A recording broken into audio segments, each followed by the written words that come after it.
can we, as adults, grow new nerve cells? There is still some confusion about that question, as this is a fairly new field of research.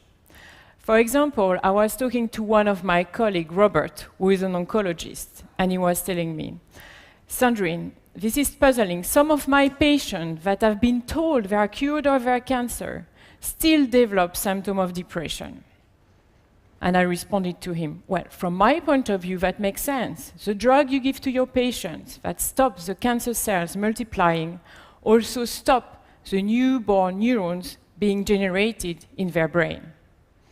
And then Robert looked at me like I was crazy and said, but Sandrine, these are adult patients. Adults do not grow new nerve cells. And much to his surprise, I said, well, actually, we do. And this is a phenomenon that we call neurogenesis. So now, Robert is not a neuroscientist. And when he went to medical school, he was not taught what we know now, that the adult brain can generate new nerve cells. So Robert, being a good doctor he is, wanted to come to my lab to understand a little bit better the topic. And I took him for a tour of one of the most exciting parts of the brain when it comes to neurogenesis.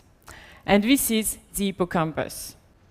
So this is this gray structure in the center of the brain. And what we know since already very long is that this is important for learning and memory, and mood and emotion. However, what we have learned more recently is that this is one of the unique structures of the adult brain where new neurons can be generated. And if we slice through the hippocampus and zoom in, what you actually see here in blue is a newborn neuron in an adult mouse brain. So when it comes to human brain, my colleague Jonas Friesen from the Karolinska Institute has estimated that we produce 700 new neurons per day in the hippocampus. So you might think this is not much according to the billions of neurons we have, but by the time we will turn 50, we will have all exchanged the neuron we were born with in that structure with adult-born neurons. So why are these new neurons important, and what are their functions? So first, we know that they're important for learning and memory. And in the lab, we have shown that if we block the ability of the adult brain to produce new neurons in the hippocampus, then we block certain memory abilities. And this is especially new and true for spatial recognition. So like how you navigate your way in the city. So we are still learning a lot, and they are not only important for memory capacity, but also for the quality of the memory. And they will have been helpful to add time about memory.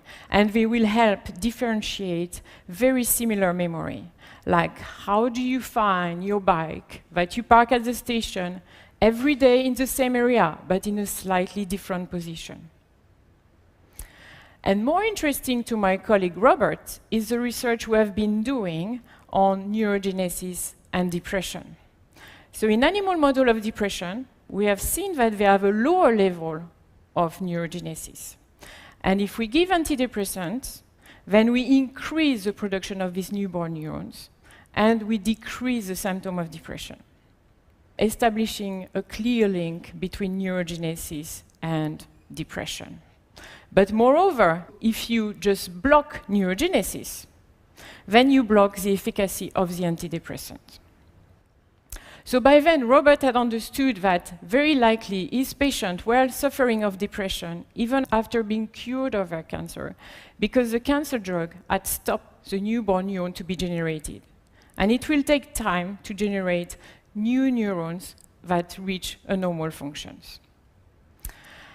So collectively, now we think we have enough evidence to say that neurogenesis is a target of choice if we want to improve memory formation or mood, or even prevent their decline associated with aging or associated with stress. So the next question is, can we control neurogenesis? The answer is yes. And we are going to do now a little quiz.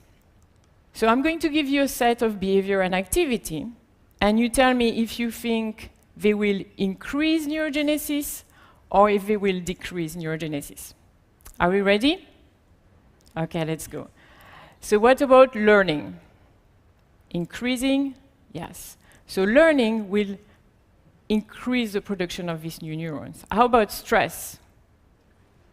Yes. Stress will decrease the production of new neurons in the hippocampus. How about sleep deprivations? Indeed, it will decrease neurogenesis. How about sex? Oh, wow. Yes, you're right. It will increase the production of new neurons. However, it's all about balance here. We don't want to fall in a situation about too much sex leading to sleep deprivations. So how about getting older? So neurogenesis rate will decrease as we get older, but this is still occurring. And then finally, how about running?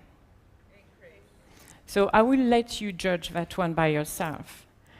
So this is one of the first studies that was carried out by one of my mentors, Rusty Gage from the Salk Institute, showing that the environment can have an impact on the production of new neurons. And here you see a section of the hippocampus of a mouse that had no running wheel in its cage. And the little black dot you see are actually newborn neurons to be. And now you see a section of the hippocampus of a mouse that had a running wheel in its cage. So you see the massive increase of the black dots representing the new neurons to be. So activity impact on neurogenesis, but that's not all. What you eat will have an effect on the production of new neurons in the hippocampus. So here we have a sample of diet, a nutrient that have been shown to have efficacy. And I'm just going to point a few out to you. So calorie restriction of 20 to 30% will increase neurogenesis. Intermittent fasting, so spacing the time between your meal, will increase neurogenesis. Intake of flavonoid, which is contained in dark chocolate or blueberry, will increase neurogenesis. Omega-3 fatty acid present in fatty fish like salmon will increase the production of these new neurons. Conversely, a diet rich in high saturated fat will have a negative impact on neurogenesis.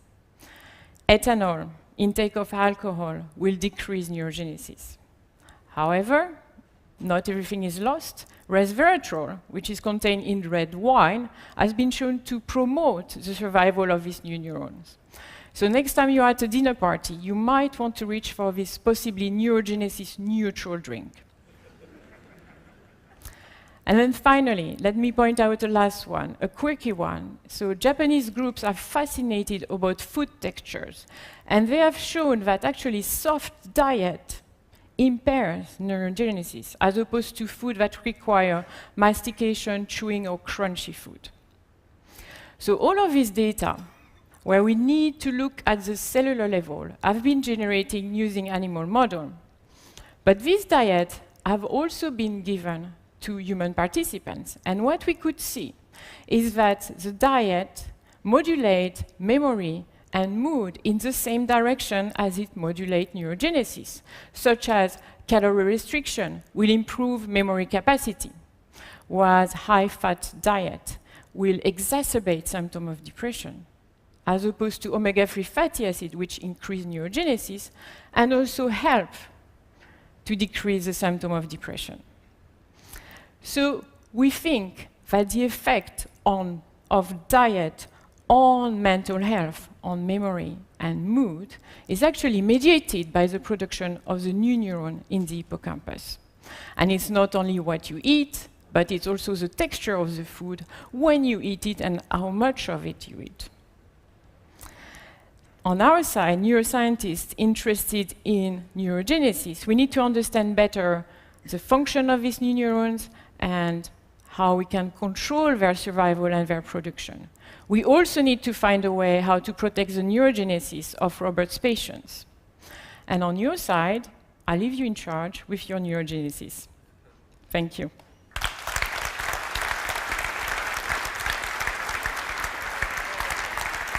Fantastic research, Sandrine. Now, Very I good. told you you changed my life. I now eat a lot of blueberries. Very good. Right. I'm really interested in the running thing, okay? Good, good. Do I have to run, right?